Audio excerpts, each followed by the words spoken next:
Hommage, soutien indéfectible et feuille de route, la présidente de la Commission européenne a placé l'Ukraine au cœur de son discours annuel sur l'état de l'Union.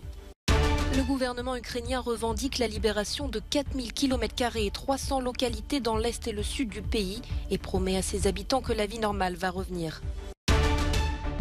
La dépouille de la reine Elisabeth II est arrivée à Londres mardi soir. Son cercueil sera exposé à Westminster jusqu'aux funérailles du 19 septembre. Devant les religieux du monde entier réunis dans la capitale du Kazakhstan ce mercredi, le pape François a mis en garde contre l'instrumentalisation du sacré et le fondamentalisme.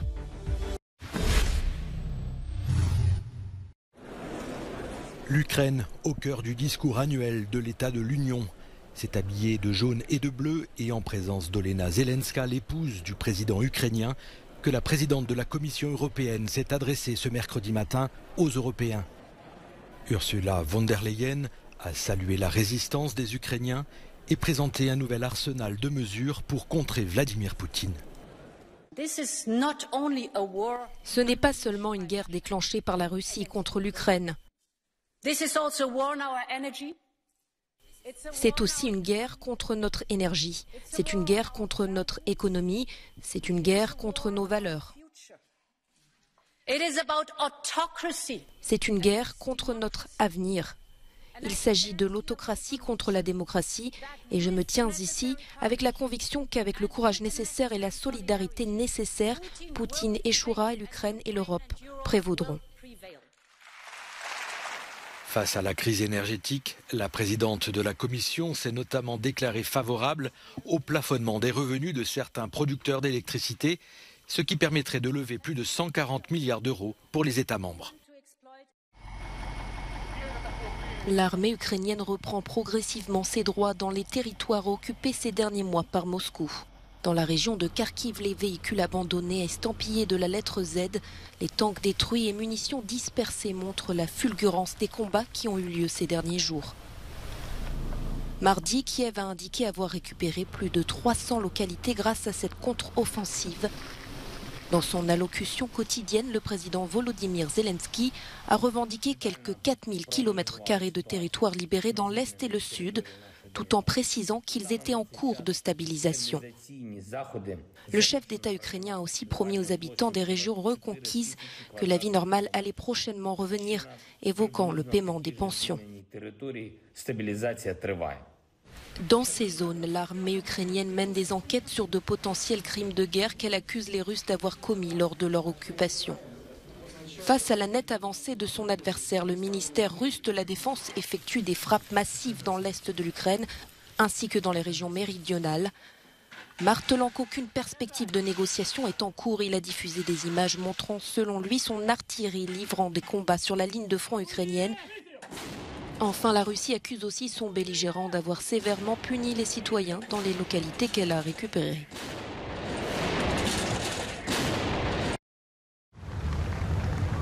Sous les hurrahs et les applaudissements de ses sujets, la dépouille de la reine Elisabeth II a franchi mardi soir le portail du palais de Buckingham pour y passer une dernière nuit, avant 5 jours d'hommage du public à Westminster. Le cercueil de la reine, recouvert de l'étendard royal jaune, rouge et bleu du Royaume-Uni et d'une couronne de fleurs blanches, a été déchargé par les grenadiers du corbillard qui l'avaient transporté depuis l'aéroport de la Royal Air Force, sous le regard attentif de la princesse Anne. Quelques heures plus tôt, l'unique fille de la défunte souveraine a publié un communiqué pour remercier les personnes qui ont témoigné autant d'amour et de respect à sa mère. J'ai eu la chance d'être aux côtés de ma chère mère pendant les dernières 24 heures de sa vie. Ce fut un honneur et un privilège de l'accompagner dans ses derniers voyages. Être témoin de l'amour et du respect manifesté par tant de personnes a été un moment d'humilité et de réconfort. Charles III et la reine consort Camilla sont eux aussi revenus à Londres plus tard dans la soirée, après une première visite officielle en Irlande du Nord. Une étape délicate sur fond de tensions communautaires que le nouveau souverain a cherché à apaiser en allant au contact de la foule. Je suis très fière d'être ici aujourd'hui et j'espère que le roi Charles pourra faire avancer la question de l'Irlande du Nord et parvenir à une situation où nous pourrons avoir la paix sur l'île pour les générations futures. J'ai pu lui serrer la main et j'ai pu lui passer une écharpe de l'association des scouts d'Irlande du Nord. Il m'a remercié, puis s'est dirigé vers la personne suivante. Il était très sympathique. Dans les prochains jours, Londres s'apprête à accueillir des milliers de visiteurs pour les funérailles d'État qui doivent avoir lieu le 19 septembre prochain. Au matin de son deuxième jour au Kazakhstan, le pape François a demandé l'arrêt de l'instrumentalisation de la religion. Le souverain pontife s'adressait aux responsables religieux du monde entier pour l'ouverture du 7e congrès des religions mondiales et traditionnelles dans la capitale Nour-Sultan. Les représentants d'une cinquantaine de pays y étaient conviés. Puissions-nous ne jamais justifier la violence. Puissions-nous ne jamais permettre que le sacré soit exploité par le profane. Le sacré ne doit jamais être un accessoire pour le pouvoir, ni le pouvoir un accessoire pour le sacré. La veille, le chef de l'Église catholique avait déploré une époque marquée par le fléau des guerres, sans pour autant directement citer l'Ukraine. Le pays hôte est un allié de la Russie. Ce mercredi, assis à côté du pape, le dirigeant du Kazakhstan a loué ce dialogue entre les différentes religions, souhaitant, selon lui, toutes agir pour la paix. Les chefs spirituels sont les gardiens de la conscience de l'humanité. Par conséquent, qui mieux que vous peut montrer la voie de la confiance mutuelle, de la bonté et de la paix? Aujourd'hui, plus que jamais, l'humanité a besoin de solidarité. Pour construire un nouveau système de sécurité internationale, nous avons tous besoin d'un nouveau mouvement mondial pour la paix.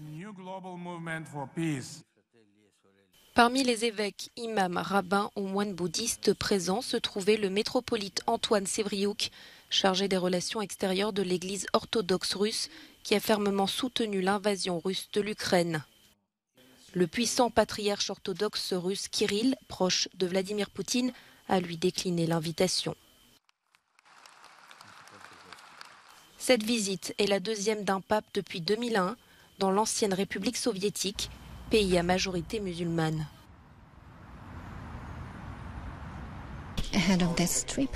Avant ce voyage, le pape François a prévenu que ce serait l'occasion de ce qu'il a appelé un dialogue animé par le désir mutuel de paix, une paix dont le monde entier a soif.